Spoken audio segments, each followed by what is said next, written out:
안녕하세요. 책 읽기 좋은 날입니다. 오늘 소개할 책은 바람이 불면 바람이 부는 나무가 되지요 입니다. 지은이는 문태준, 발행은 마음의 숲입니다. 이 책은 모골문학상, 정주영 문학상을 수상한 한국의 대표적인 서정시인 문태준이 느림보 마음 이후 10년 만에 출간한 두 번째 산문집입니다. 문태준 시인의 글에는 단도직입이 없고 직선보다는 곡선을, 모나지 않은 둥근 마음으로 그 모든 것을 품고 살아가고자 하는 그의 우직한 삶이 글을 통해 자연스럽게 스며나오고 있는데요. 이 책에는 자신의 내면을 새로운 풍경, 새로운 감각으로 채우는 일에 대해 이야기하고 있습니다.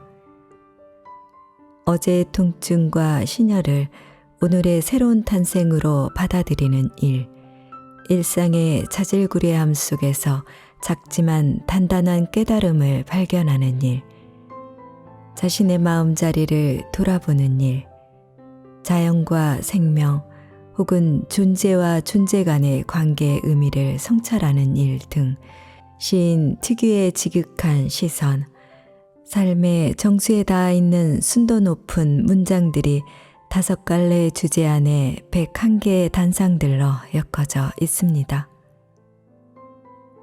느릿하고 고집스러운 집념으로 세심히 보듬어 키워낸 그의 글들은 그 자체로 아늑하고 고요한 수행자의 처소와도 같습니다. 번잡한 삶 한가운데 불어오는 한 줄기 시원한 바람 같은 문장들 속에 머물며 우리들은 어느새 자신의 마음 안쪽을 가득 채운 밀도 높은 평온함을 느끼는 동시에 새로운 풍경들이 활짝 피어남을 느낄 수 있을 것입니다. 자, 그럼 지금부터 잠시 책 속으로 들어가 보겠습니다. 오늘도 책 읽기 좋은 날과 함께 즐거운 시간 되세요. 구독, 좋아요, 알림 설정은 사랑입니다.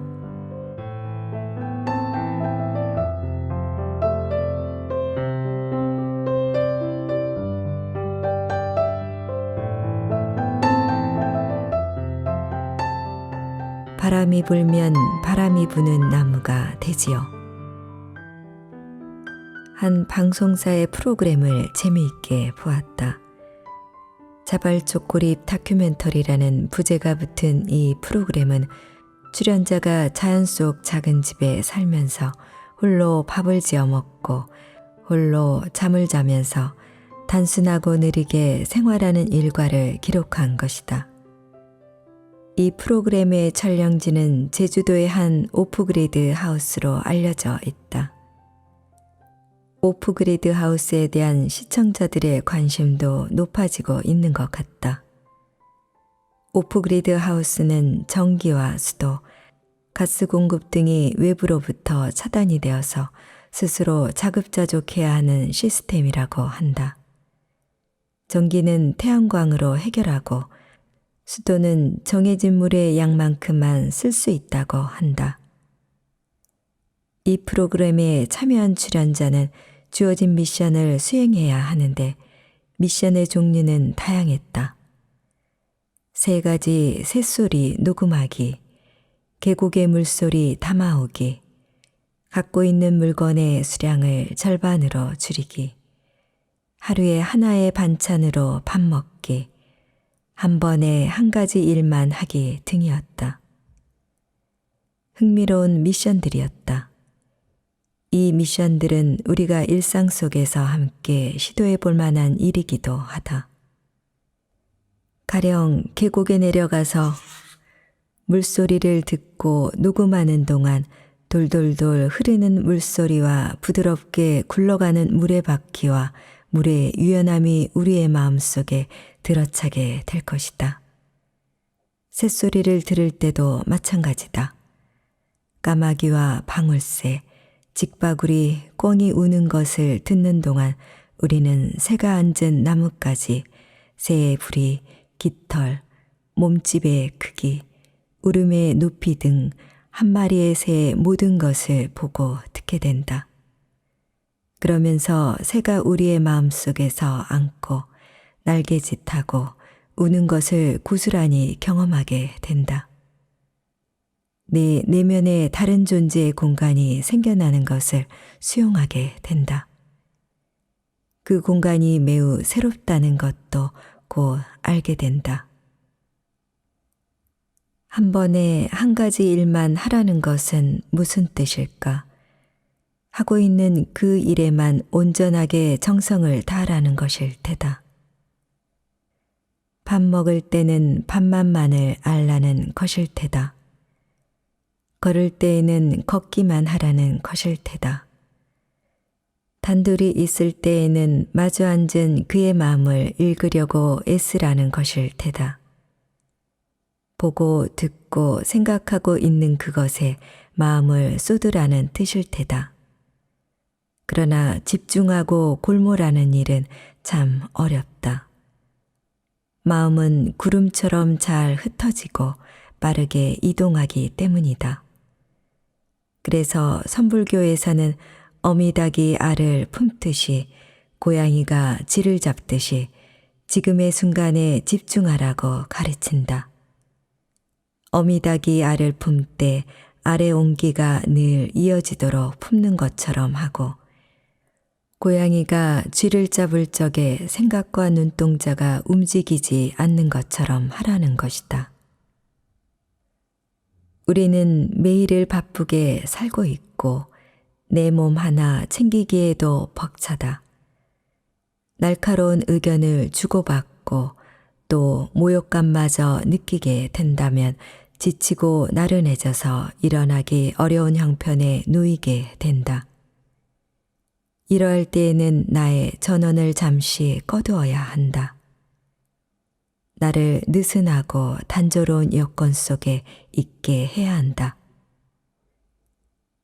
펼친 것을 접을 필요가 없다.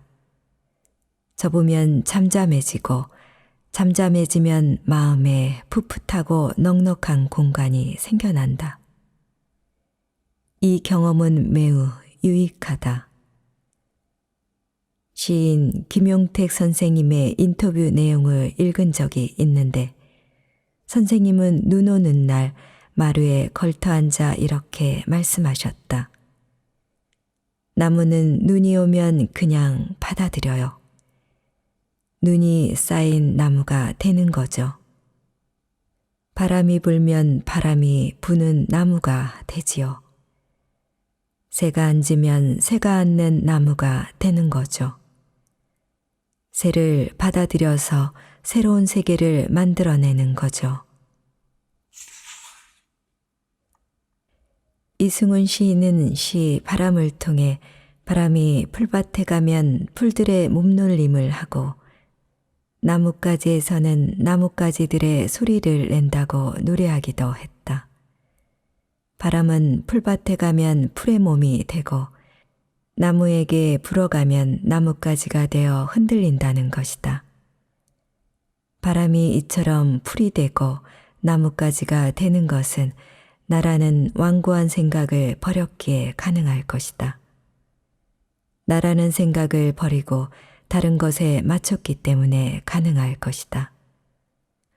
무엇인가를 맞춰서 하되 그냥 하기만 하되 집착 또한 없기 때문에 가능할 것이다. 내 내면의 다른 존재의 공간을 만드는 연습을 하다 보면 나를 에워싸고 있는 것에 대해 알게 될 것이다. 나를 구성하고 있는 배움, 나의 기다림, 조용함, 쓸쓸함, 즐거움 같은 것을 잘 이해하게 될 것이다. 그러므로 내가 다른 것이 되어보는 경험은 내가 나를 다시 들여다보는 경험이 된다. 자신을 자발적으로 간소한 삶의 조건 속에 놓아두려고도 할 일이다. 그러는 동안 우리의 마음이 깨끗한 계곡의 물소리에 의해 맑은 날의 새소리에 의해 회복될 것이다.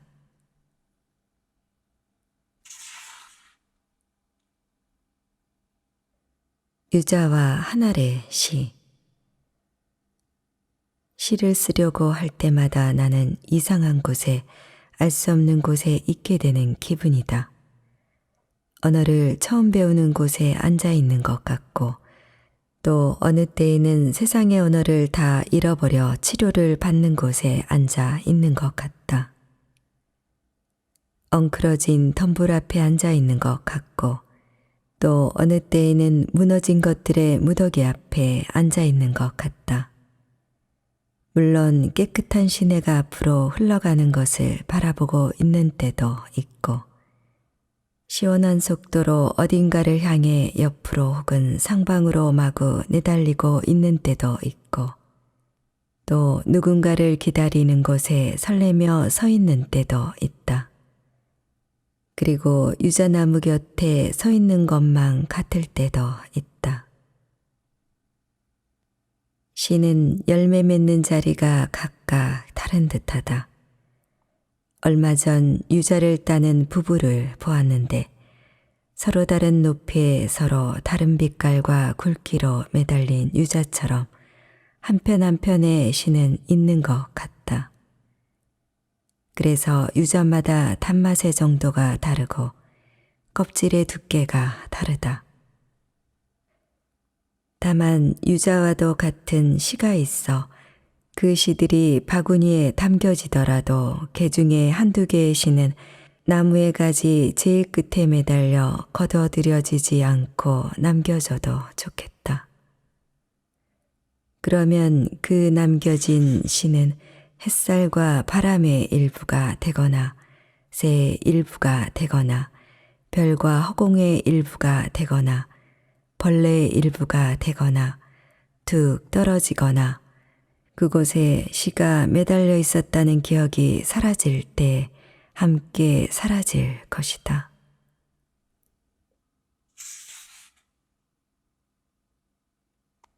끝까지 가본다는 것. 밀란 쿤데라는 시인이 되는 일은 어떤 것에 끝까지 가보는 것을 의미한다고 말한 바 있다. 행동의 끝, 희망의 끝, 열정의 끝, 절망의 끝까지 말이다. 밀란 쿤데라는 왜 끝까지 가보라고 우리에게 권유하는 것일까? 중도에 포기하지 말라고 말하는 것일까? 중도에 셈을 하지 말라고, 이득의 규모를 따지지 말라고 말하는 것일까? 어떤 일이든지 그 끝까지 가보았을 때야 진정으로 그 일의 진면목을, 그 일의 고유한 가치와 효력을, 그리고 그 일로 인해 파생될 나중의 것까지 알 수 있다는 뜻이 담겨 있는 듯하다. 일관이라는 말은 처음부터 끝까지 한결같다는 뜻이다. 처음과 끝을 꿰뚫어 하나로 깬다는 뜻이다. 하나의 생각, 하나의 의지, 하나의 원리로 깬다는 뜻이다. 이렇게 뜻을 새겨본다면 이 말은 수심의 차원에 있기도 하다. 일심을 생각하게 하는 것이다. 마치 수행자들이 잠깐이라도 쉬거나 그만두는 일이 없이 다니고 머물고 앉고 눕고 하는 일상의 움직임 속에서도 심지어 꿈속에서도 번뇌와 장애와 어울리지 않는 것처럼 말이다. 그러므로 어떤 일의 진행이 종결되도록 그 끝까지 가보는 일은 마음을 닦는 일이기도 하다. 흔들리지 않는 일이기도 하다. 마음을 정려하게 잘 단속하는 일이기도 하다. 스스로를 믿어 스스로를 안심시키는 일이기도 하다. 자신하는 일이기도 하다.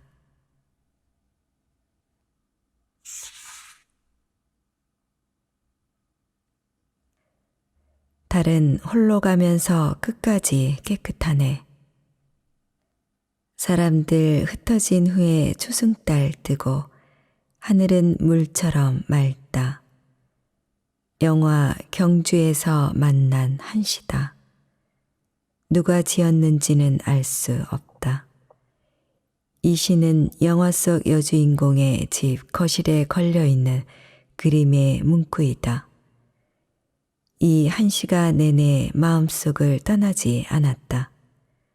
마치 구름층처럼 떠서 모든 존재는 영속적이지 않고 잠시 이곳에 머물다 가는 존재일 뿐이라는 뜻일까? 속진과도 같은 속세의 근심이 거친 마음을 잃은 것일까? 아니면 홀로 남은 사람의 고요하고 한가한 심경을 말한 것일까? 인연으로 이루어진 모든 것들은 무상하다고 했다. 그래서 인연으로 이루어진 것을 쏜살같이 흘러내리는 산골짜기의 물이나 견고하지 못한 모래땅에 비유했다. 한 번 가면 돌아오지 않는 강물에 비유하기도 했다. 때를 지어자는 새들은 밤이면 모여들되 아침이 되면 각자 날아간다라는 말씀도 있다. 이 역시도 어떤 존재의 사라짐 혹은 관계의 사라짐에 대한 말씀이 아닌가 싶다. 사람들 흩어진 후에라는 글귀를 읽으면서 어떤 종교에 대해 자꾸 생각해 보게 되었다. 그렇다면 이 시에서의 사람들은 어떻게 읽어야 할까? 실제로 모여있던 사람들이 헤어져 흩어졌다는 뜻으로도 이해할 수 있고, 사람들로부터 생겨날 수 있는 그 모든 인사, 즉 세상에서 벌어지는 일이라는 뜻으로 이해할 수도 있다. 어쨌든 사람들에게서 생겨난 일의 내용이 다소 부정적인 것만은 적어도 분명해 보인다. 왜냐하면 사람들의 부재 이후에 맑음과 쾌청과 고요함을 얻었다고 쓰고 있기 때문이다. 다른 많은 시인들이 즐겨 읊는 대상이다. 다른 데게 원만함을 표상하거나 사모하는 마음을 표상하는 경우가 많다. 다른 빛으로 둥글게 충만하고 또한 다른 높이 떠 멀리 도달하기 때문이다. 만에 한영훈 스님이 지은 다음의 한 시는 달의 맑고 깨끗한 빛을 노래한다. 빈 산에 달빛이 너무나 많아 홀로 가면서 끝까지 깨끗하다. 누구를 그리워하는 마음이 저리도 멀리 갔나. 밤은 깊고 아득해 거둘 수도 없다. 달빛이 공산에 가득하다. 빈산을 낱낱이 비출 듯하다. 게다가 그 빛은 그지없이 빛나고 맑다. 흐리지도 않고 더럽지도 않다.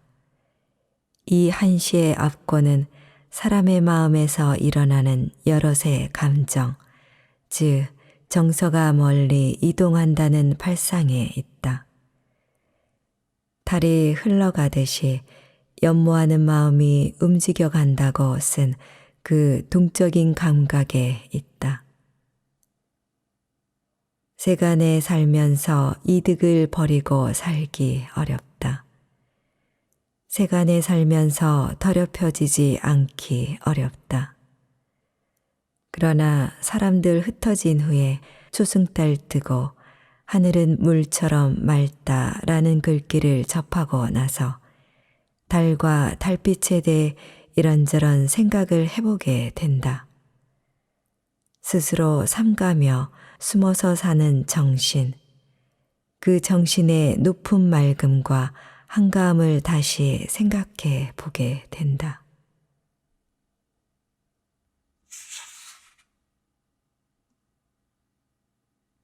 괜찮아? 힘들지? 나는 주변으로부터 많은 도움을 받았다. 집안이 몹시 가난했던 탓에 초등학교와 중학교를 다니는 동안 여러 선생님들께서 책과 참고서를 주시며 나의 미래를 응원해 주셨다. 물론 중학교 때 담임이셨던 미술 선생님은 어느 날 갑자기 예고 없이 시골집을 찾아오셔서 나를 몹시 당황하게 하셨지만 선생님께서 방문하셨을 때 나는 염소를 몰고 집으로 돌아오고 있었고 도중에 소나기를 만나 온몸이 젖어 있었다. 그러나 선생님께서는 나를 아주 반갑게 맞아주셨고 내가 보는 앞에서 어머니께 나를 지극하고도 진심을 담아 칭찬해 주셨다. 돌풍과 경랑의 사춘기를 한창 지나고 있을 때에는 2살 위인 작은 누나가 많은 도움을 주었다. 누나는 많은 얘기를 하진 않았다. 은빛 모래알 같은 별들이 막 하늘에서 쏟아지는 여름밤 마당 귀퉁이에 앉아 누나는 아주 짧게 물을 뿐이었다. 괜찮아? 힘들지? 그런데 희한하게도 이 짧은 질문에 대해 나는 마치 할 말을 그동안 준비해온 것처럼 누나 앞에서 속내를 엄청 길게 털어놓았다. 통학을 하느라 힘든 얘기를 꺼내기도 했다. 버스비가 없어서 하교하는 길에 늘 먼 길을 걸어 다녀야 하는 일에 대해 얘기할 즈음엔 누나가 내 손을 꼭 잡아주었다. 나는 속내를 말함으로써 또 누나가 내 손을 잡아줌으로써 무언가 얽힌 매듭이 풀리고 들고 있던 무거운 짐을 내려놓는 듯한 느낌을 받았다. 괜찮아? 힘들지? 라는 말의 위력이었다.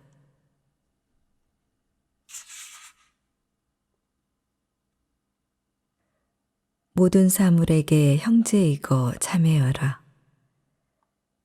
새해는 새뜻하다. 서서히 내린 눈길을 아무도 앞서 걸어가니 없는 조용하고 맑게 빛나는 눈길을 걸어가는 듯한 기분이다. 한차는 고드름의 둘레를 두껍게 감으며 빙빙 돌지만 한 마리 새는 하늘의 정수리에 높게 떠 대자 위의 창공을 날아간다. 새는 높은 의지로 떠 있다. 나무는 모든 장식을 벗었다.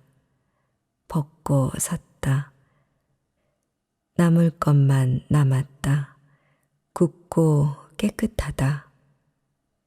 새해 아침이면 나는 찬물을 한 컵 받아 입을 헹군다.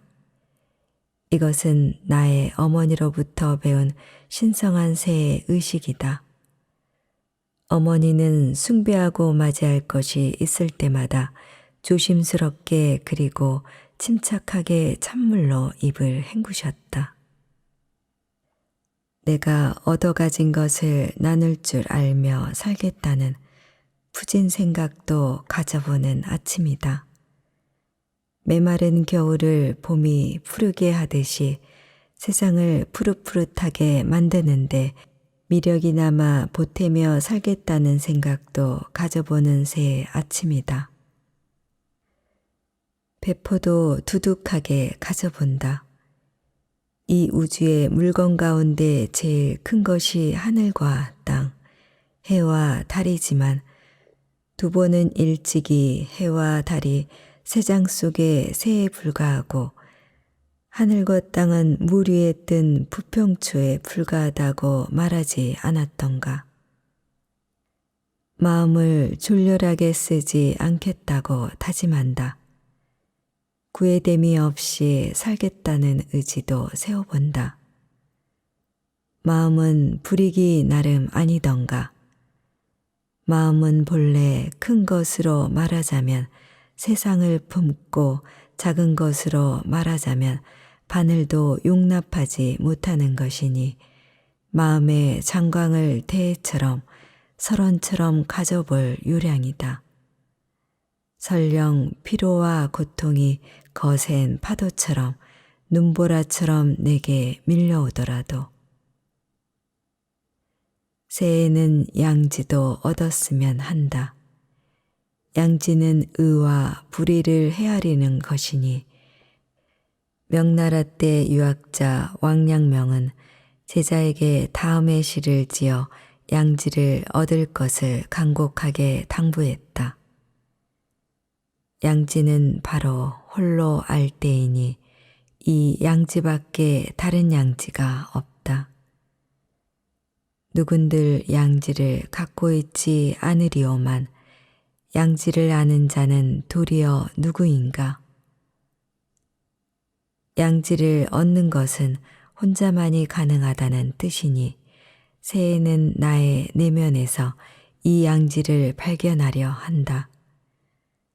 그러고 보면 모든 것은 나로부터 말미암는다. 내가 씨앗을 뿌리고 내가 자라게 하고 내가 열매 맺게 하고 내가 거두는 것이다.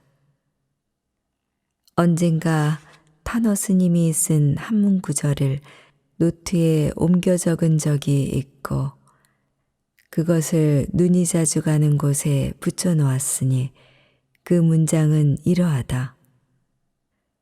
텅 빈 방 마음에서 흰빛 광명이 나오는 것은 밖에서 얻은 것이 아니요 지방 가득 봄 기운은 하늘로부터 온 것이 아니다. 이 얼마나 멋진 가르침인가.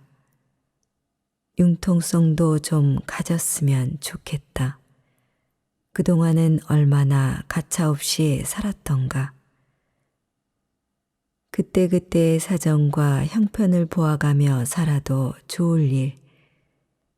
자물통처럼 벽돌처럼 새해를 살 수는 없는 일.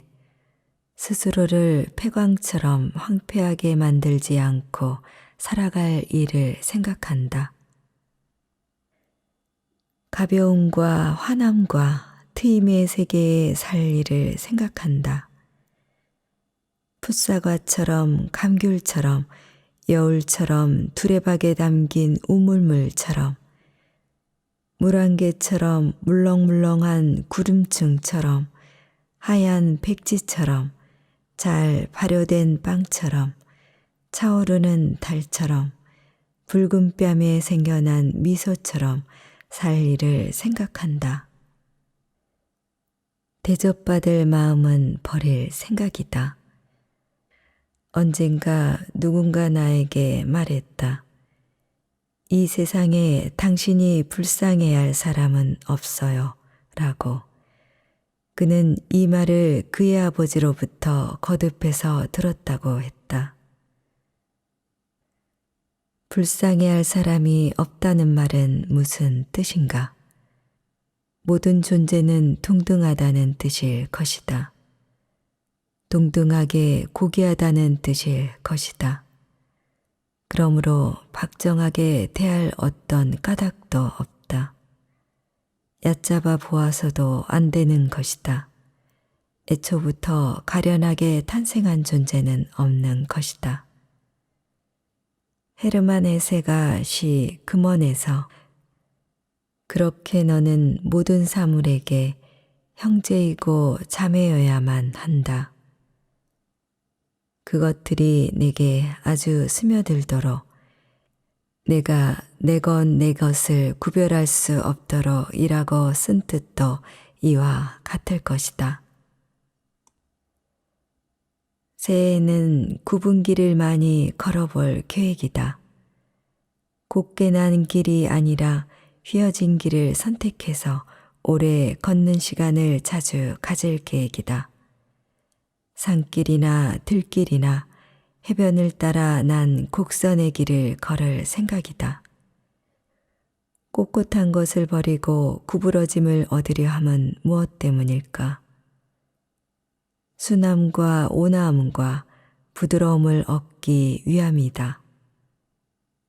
또한 거친 말은 하지 않게 되기를 바란다. 거친 말을 발 씻는 대야의 물에 비유해 삼가기를 강조한 이는 부처였다. 좋은 말을 종이나 경세를 고요히 두들기듯 하게 되기를 바란다. 새해 태양이 떠올랐다. 당신의 마음속에 일광이 가득하길 빌어본다.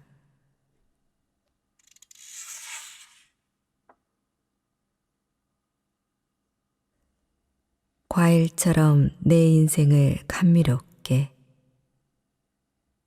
20대를 전후한 시기에 나는 몸의 근육을 키웠다.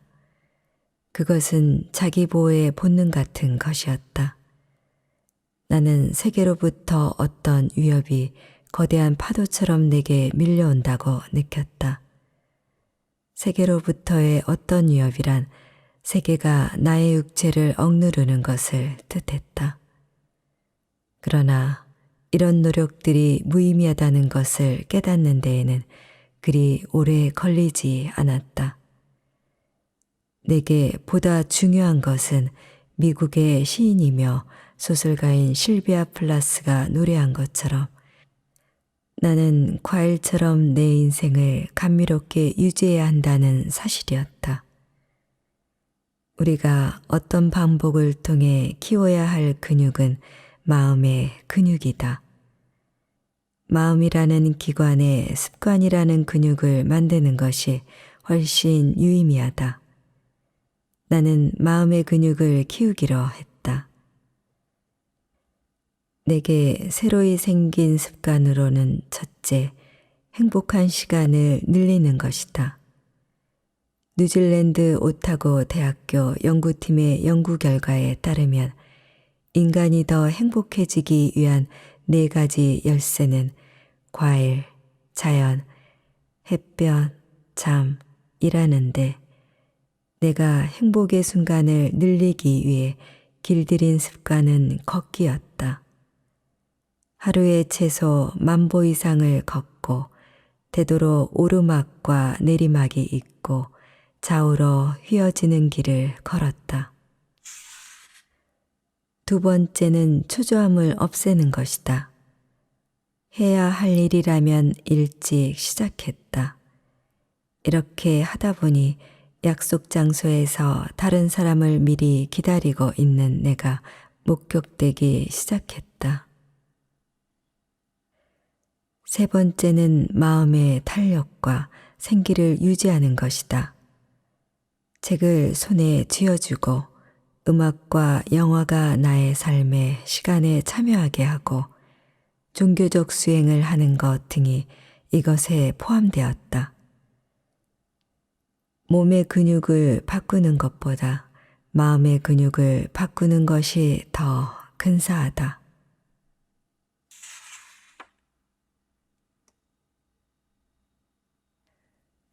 걸명소. 차를 마시면 마음이 중정에 앉게 된다. 지나치거나 모자람이 없이 적당하고 굳은 상태에 이르게 된다. 이백은 옥천사의 진스님이 차를 마신 덕에 나이 80에 이르렀지만 얼굴빛이 복숭아와 오약꽃 같다고 했고 장자는 찻잎의 푸른 윤기를 빙설의 흰빛에 비유했으니 좋은 차는 마음의 중정에 도달하게 할 뿐만 아니라 몸의 맑음에도 도달하게 하는 효험이 좋기 있을 것이다. 내가 마시는 차는 대개 구걸에서 얻은 것이다. 지방의 지인들이나 산사의 스님들로부터 얻은 것이다. 차를 구걸에서 얻는 것이 근 허물은 아닐 것이다. 다산 정약용은 강진 백령사에 주석했던 해장선사에서 차를 구하는 글, 걸명소를 써서 보내기도 했다. 걸은 구걸한다는 뜻이고 명은 차의 싹이라는 뜻이다. 걸명소의 문장에는 이러한 내용이 있다. 아침 햇살이 펼쳐지고 일어날 때, 구름이 비겐 하늘에 밝게 떠 있을 때, 낮잠에서 갓 깨어났을 때, 밝은 달이 푸른 시냇물에 잠겨 있을 때는 차를 마시고 싶습니다. 아껴왔던 차통 속의 차가 이미 바닥이 났습니다. 산에 뗄나무를 하러 가기도 못하는 아픈 몸이어서 평소의 정분으로 차를 구걸하는 바입니다. 다사는 차를 마시기 좋은 때를 말했지만 차를 마실 때 만나면 좋은 세 가지의 수려함도 있다. 옛사람들은 그것을 소나무 숲 사이로 떠오르는 달빛, 계곡에 흐르는 물소리, 눈앞에 솟아오른 앞산 산봉우리라고 했다. 차에 붙인 많은 이름 가운데 내가 좋아하는 것은 승설이라는 이름이다. 이 말은 눈이 많은 혹독한 겨울 한파를 이겨내고 발아한 찻잎을 비유한 것으로 주사 김정희의 호이기도 하다. 조의 선사가 홍현주라는 인물을 위해 썼다는 동다송의 첫 장에서 조의 선사는 촘촘한 차잎은 쌀랑눈과 싸워 겨울 내내 푸른 잎이여라 라고 했으니 유사한 맥락에 있다고 할 것이다. 또한 쌀랑눈과 싸워 이긴 후에는 차의 향이 흩어지지 않고 더욱 진해진다 했으니 고통을 빈번하게 만나는 인사의 경우에도 좋은 말씀으로 여겨 간결하게 새겨들을 필요가 있을 것이다. 뿐만 아니라 초의 선사는 차나무의 잎눈이 촉을 내밀며 뾰족히 올라오는 모습을 신이라는 말을 빌려 표현함으로써 차나무의 새잎이 잇몸을 하얗게 드러내고 웃는다고 했으니 우리의 매일매일에도 이와 같은 신이 즉 환희가 많았으면 좋겠다.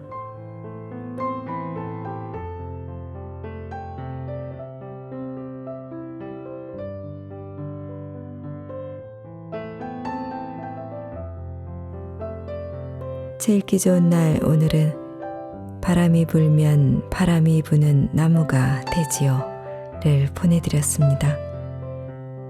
감사합니다.